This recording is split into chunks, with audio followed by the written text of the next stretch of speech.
ಬಂಗಾರದ ಬೆಲೆ ಬಗ್ಗೆ ಬಾಬಾ ವಾಂಗ ಭವಿಷ್ಯವಾಣಿಯನ್ನ ನುಡಿದಿದ್ದಾರೆ. ಬಂಗಾರದ ಬೆಲೆ ಡಬಲ್ ಅನ್ನೋ ಬಾಬಾ ವಾಂಗ ಭವಿಷ್ಯ. ಬಂಗಾರದ ಬೆಲೆ ಬಗ್ಗೆ ಬಾಬಾ ವಾಂಗ ಭವಿಷ್ಯದ ವಾಣಿ. ಬಂಗಾರದ ಬೆಲೆ ಡಬಲ್ ಅನ್ನೋ ಬಾಬಾ ವಾಂಗ ಭವಿಷ್ಯ. 2026ರ ವೇಳೆಗೆ ಆರ್ಥಿಕ ಅಸ್ಥಿರತೆಯಿಂದ ಜಗತ್ತಿನಲ್ಲಿ ಅಲ್ಲೋಲ ಕಲ್ಲೋಲ ಆಗುತ್ತೆ. 2026ರ ಜಾಗತಿಕ ವಿಪತ್ತುಗಳಿಂದಾಗಿ ಚಿನ್ನದ ಬೆಲೆ ಹೆಚ್ಚಾಗುತ್ತೆ. ಹೋದ ವರ್ಷದಿಂದ ಸುದ್ದಿ ವೈರಲ್ ಆಗ್ತಿದೆ ವಾಂಗ ಚಿನ್ನದ ಭವಿಷ್ಯ. ಬಾಬಾ ವಾಂಗ ಬಲ್ಗೇರಿಯನ್ ಭವಿಷ್ಯವಾಣಿಯ ರಾಣಿ. ಬಾಬಾ ವಾಂಗ ಅತೀಂದ್ರ ಶಕ್ತಿ ಸಂಪನ್ನೆ ಕಾಲಜ್ಞಾನಿ. ಸತ್ಯವಾಗ್ತಿದೆ ಬಾಬಾ ವಾಂಗ ಅವರ ಬಂಗಾರದ ಭವಿಷ್ಯವಾಣಿ.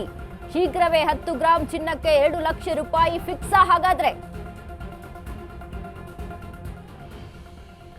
ಬಂಗಾರದ ಬೆಲೆಯ ಬಗ್ಗೆ ಬಾಬಾ ವಾಂಗ ಭವಿಷ್ಯವನ್ನ ನುಡಿದಿದ್ದಾರೆ. ಬಂಗಾರದ ಬೆಲೆ ಡಬಲ್ ಆಗುತ್ತೆ. 2026ರ ವೇಳೆಗೆ ಆರ್ಥಿಕ ಅಸ್ಥಿರತೆಯಿಂದ ಜಗತ್ತಿನಲ್ಲಿ ಅಲ್ಲೋಲ ಕಲ್ಲೋಲ ವಿಪತ್ತುಗಳಿಂದಾಗಿ ಚಿನ್ನದ ಬೆಲೆ ಮುಗಿಲು ಮುಟ್ಟುತ್ತೆ. 2026ರ ಈ ವರ್ಷದಲ್ಲಿ ಹೋದ ವರ್ಷದಿಂದ ಸುದ್ದಿ ವೈರಲ್ ಆಗ್ತಿದೆ ವಾಂಗ ಅವರ ಚಿನ್ನದ ಭವಿಷ್ಯದ ಬಗ್ಗೆ. ಬಾಬಾ ವಾಂಗ ಬಲ್ಗೇರಿಯನ್ ಭವಿಷ್ಯವಾಣಿಯ ರಾಣಿ ಅವರು. ಬಾಬಾ ವಾಂಗ ಅತೀಂದ್ರಿಯ ಶಕ್ತಿ ಸಂಪನ್ನೆ ಕಾಲಜ್ಞಾನಿ. ಸತ್ಯವಾಗ್ತಿದೆ ಬಾಬಾ ವಾಂಗ ಅವರ ಬಂಗಾರದ ಭವಿಷ್ಯವಾಣಿ. ಶೀಘ್ರವೇ 10 ಗ್ರಾಂ ಚಿನ್ನ ಹಾಗಾದ್ರೆ 2 ಲಕ್ಷ ರೂಪಾಯಿ ಫಿಕ್ಸ್ ಆಗ್ಬಿಡುತ್ತಾ? ಬಾಬಾ ವಾಂಗ ಅವರು ಪ್ರತಿಸತಿನೂ ಬಂಗಾರದ ಬೆಲೆಯ ಕುರಿತಾಗಿ ಭವಿಷ್ಯವನ್ನು ಹಲವಾರು ವಿಚಾರಗಳ ಬಗ್ಗೆ ಕಾಲಜ್ಞಾನಿ ಆಗಿರೋದ್ರಿಂದ ಹಲವಾರು ವಿಚಾರಗಳ ಬಗ್ಗೆ ಭವಿಷ್ಯನ ನುಡಿತಾನೆ ಬರ್ತಾ ಇರ್ತಾರೆ. ಭವಿಷ್ಯದ ಬಗ್ಗೆ ತಿಳಿಸ್ತಾನೆ ಬರ್ತಾ ಇರ್ತಾರೆ.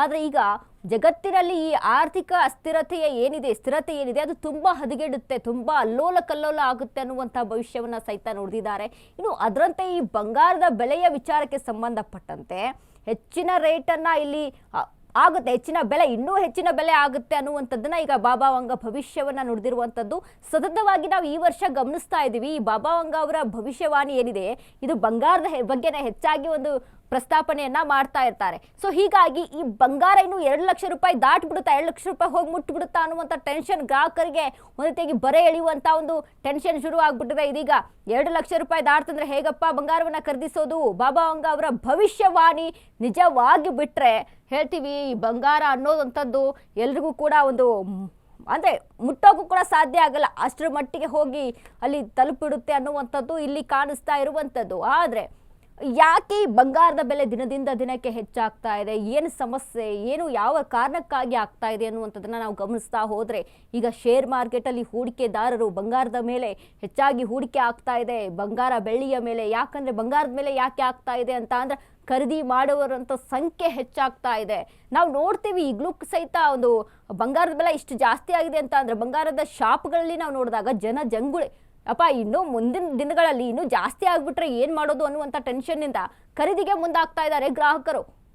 ಅಷ್ಟು ತೆಗೆದುಕೊಂಡು ಇದ್ಬಿಡೋಣ ಅನ್ನುವಂಥದ್ದು. ಇನ್ನು 24 ಕ್ಯಾರೆಟ್ ಆದರೆ ಅದಕ್ಕಿಂತ 22 ಕ್ಯಾರೆಟ್ 20 ಕ್ಯಾರೆಟ್ ಗೋಲ್ಡ್ ಆಗಿರ್ಬೋದು, ಇದನ್ನೆಲ್ಲ ಖರೀದಿಗೆ ಈಗ ಮುಂದಾಗ್ತಾ ಇರುವಂಥದ್ದು. ಹೀಗೆ ಅಂದರೆ ಮುಂದಿನ ದಿನಗಳಲ್ಲಿ ಈ ಒಂದು ಜಗತ್ತಿನಲ್ಲಿ ಈ ಒಂದು ಅಸ್ಥಿರತೆ, ಆರ್ಥಿಕ ಸ್ಥಿತಿ ಅಲ್ಲೋಲ ಕಲ್ಲೋಲ ಆಗ್ಬಿಡುತ್ತಾ? ಹಾಗಾದರೆ ವಾಂಗ ಅವರ ಭವಿಷ್ಯವಾಣಿ ನಿಜವಾಗ್ಬಿಡುತ್ತಾ ಅನ್ನುವಂಥ ಟೆನ್ಷನ್ ಒಂದು ಕಡೆ ಹೆಚ್ಚಾಗಿರುವಂಥದ್ದು.